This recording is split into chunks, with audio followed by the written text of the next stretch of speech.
دیکھیں Islamic banking کے بارے میں جو میں نے بتایا نا 90% فقہ حنفی سے لی گئی ہے وہ.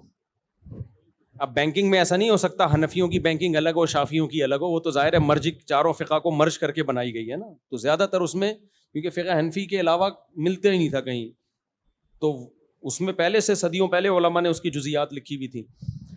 باقی فقہ یہ جو بینکنگ ہے اسلامک بینکنگ, اس پہ لوگ اعتراض کرتے ہیں. دیکھیں ہوا یہ ہے, اس کا ماضی یہ ہے کہ یہ حضرت مفتی رشید احمد صاحب جو ہمارے شیخ تھے, علامہ یوسف بنوری رحمۃ اللہ علیہ جو بنوری ٹاؤن کے بانیوں میں سے ہیں, حضرت مفتی تقی صاحب تو اس وقت ذرا ینگ تھے, بالکل جوان تھے.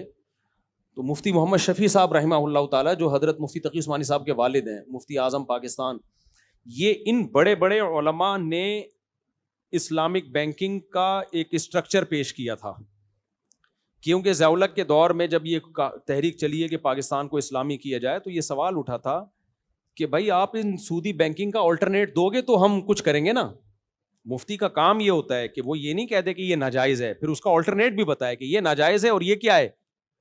وہ مفتی صحیح نہیں ہوتا جو بس ناجائز کہہ کے چھوڑ دے, وہ بتائے بھائی یہ ناجائز ہے لیکن اس کا یہ آلٹرنیٹ ہے, اس طرح سے کرو گے تو کیا ہوگا, جائز. حدیث میں بھی ہمیں یہ ملتا ہے, حضرت بلال رضی اللہ تعالیٰ نے ایک سودی لین دین کیا, آپ نے ان کو سخت تنبیہ کی کہ یہ تو حرام ہے, پھر ان کو طریقہ بتایا کہ اس طرح سے کر لو گے تو کیا ہوگا, جائز ہو جائے گا. مشہور حدیث ہے, میں ابھی اس کو بیان نہیں کرتا. تو علماء نے نا اس کا آلٹرنیٹ پیش کیا, اس میں بہت سارے بینکوں کے جو ماہرین تھے ان کو بھی بلایا کہ یہ آلٹرنیٹ قابل عمل بھی ہے یا نہیں ہے. بعض دفعہ آلٹرنیٹ تو ہوتا ہے وہ کہتے ہیں یہ چلے گا ہی نہیں, یہ ہمارے لیے پاسبل ہی نہیں ہے.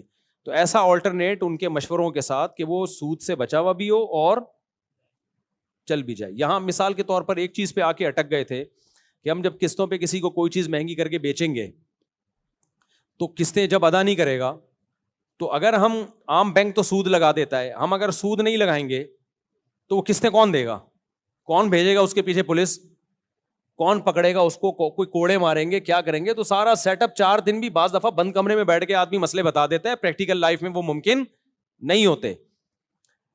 تو کیا کریں گے. اب یہ تینوں فقہ میں اس کا کوئی حل نہیں تھا, نہ فقہ حنفی میں تھا, نہ مالکی میں, نہ شافی میں. امام مالک کے یہاں اس کا حل مل گیا.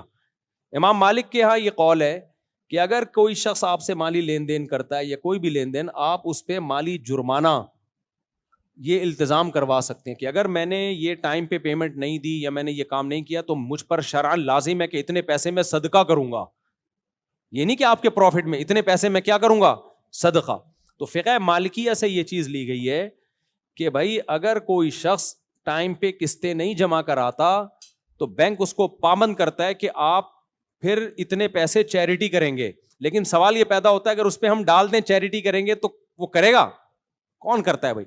تو بینک نے پابند کیا کہ چیریٹی ہمارے ذریعے سے ہوگی, تو یہ جائز ہے, اس میں ناجائز ہونے میں کوئی دلیل نہیں ہے. امام مالک کے فقہ سے یہ چیز لی گئی ہے.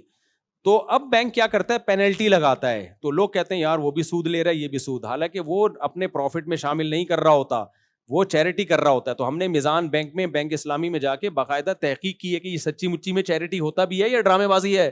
تو پتہ چلا کروڑوں روپے چیریٹی ہوتے ہیں, اور بہت سارے ٹرسٹوں کو جاتے ہیں, جن میں مدارس کو بھی جاتے ہیں اور یتیم خانوں میں بھی جاتے ہیں. تو بہت فائدہ ہے, آپ لیٹ پیمنٹ کرو, یتیموں کا فائدہ ہی فائدہ ہے. جبکہ جو سودی بینک ہیں ان میں لیٹ پیمنٹ سے بینک کا فائدہ ہوتا ہے, غریب کا کوئی فائدہ نہیں ہوتا اس میں, وہ سود ان کا پروفٹ ہوتا ہے. تو اس لیے کچھ چیزیں ایسی ہیں جو ان بینکوں میں لگتا ہے دیکھنے میں کہ کان ادھر سے پکڑو ادھر سے پکڑو, لیکن حقیقت میں ایسا ہوتا نہیں ہے. تو 6 بنیادی عقود ہیں جن پہ اسلامک بینکنگ چلتی ہے, جو شریعت نے آلٹرنیٹ ہمیں پہلے سے دیا ہوا ہے. اسلام تبھی تو دین کامل ہے نا, قیامت تک کے لیے آیا ہے. تو 6 آلٹرنیٹ ہیں, ایک ہے مرابحہ, ایک ہے مضاربہ, ایک ہے مشارکہ, ایک ہے سلم, ایک ہے استثناء اور ایک ہے اجارہ. تو یہ 6 عقود ہیں جو اسلامک بینکنگ میں رائج کیے گئے ہیں سودی سے ہٹا کے, اور یہ 6 کے 6 عقود بالکل شریعت کے مطابق ہیں. تو یہ 6 عقود آلٹرنیٹ کے طور پہ نافذ کیے گئے ہیں, اور ہم نے جا کے باقاعدہ دیکھا ہے کہ پریکٹیکلی یہ ہو بھی رہا ہے کہ نہیں. اور ان دنوں میں جا کے دیکھا جب بینک میرا اکاؤنٹ ہی نہیں کھولتا تھا. ہم جب یہ سودی بینک تھے نا, ان کی آمدن کو حرام کہتے تھے, اس وقت لوگ ہم سے اس پہ بڑی بحث کرتے تھے. ابے تمہارے اپنے بینک نہیں ہے نا اس لیے حرام کہتے. مینیجر کی تنخواہ کو ہم حرام کہتے تھے, اب بھی کہتے ہیں. میرے یہاں مسجد میں بیان ہوئے, کتنے بینکرز مجھ سے ناراض ہو گئے, یار یہ کیا ہے یہ کیا ہے. پھر جب اسلامک بینکنگ آئی ہم نے کہا اب یہ ٹھیک ہے, اس میں آ جاؤ. تو پہلے ہم جو خالص سودی بینک ہیں ان کو حرام کہتے تھے, اس پہ بھی پبلک کو اعتراض ہوتا تھا اسی مسجد میں. کہ بھائی یہ تو پوری دنیا سود پہ چل رہی ہے, پوری دنیا کا نظام یہ حرام کیسے ہو گیا. پھر ہم نے کہا چلو اب اسلامک بینکنگ آ گئی, ہم لوگوں کو آلٹرنیٹ بتائیں گے, لوگ خوش ہو جائیں گے, یا زندہ آباد, ہمارے لیے راستہ نکل آیا. ہم نے کہا اب کان ادھر سے پکڑو ادھر سے پکڑو, ایک ہی بات ہے. اصل میں ان مولویوں کے اپنے اکاؤنٹ کھلے میں, میرا تو نہیں کھلا ہوا تھا بھائی. جب ہم نے حلال کیا تو میری پگڑی دیکھ کے نا میزان بینک نے مجھے بھگا دیا تھا, طالبان آ گئے ہیں. انہوں نے بولا یہ تو خطرناک ہو کہ دہشت گرد نہ ہو, اس طرح کی باتیں کرتے تھے ہمارے بارے میں. ہم کہہ رہے تھے لو بھائی ہم ان کے جائز ہونے کے فتوے دے رہے ہیں, ہمارے وہ کلپ ملینز میں گیا ہے جس کے بعد لوگوں نے بینکوں میں اکاؤنٹ کھولے ہیں, تو اس پہ بھی خوش نہیں تھے. تو یوٹیوب کو اگر میں کہہ دیتا نا حرام ہے, چیخیں نکل جاتی تم لوگوں کی, جو لاکھوں لوگ کما رہے ہیں نا, اور انہوں نے بھی ہماری گت بنانی تھی. اب یہ ان مولویوں کے چکروں میں پڑو, ہم نے حلال کہہ دیا تو بھی چیخیں نکل رہی ہیں, تو بھی کیا نکل رہی ہیں.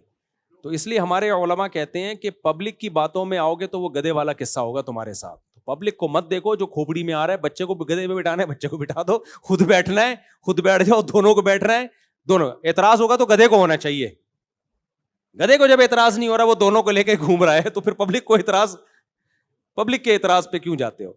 تو اس لیے جو صحیح مفتی ہوگا وہ لوگوں کو نہیں دیکھے گا پبلک کیا کہہ رہی ہے, وہ تمام دلائل میں غور کر کے ایک رائے قائم کرے گا.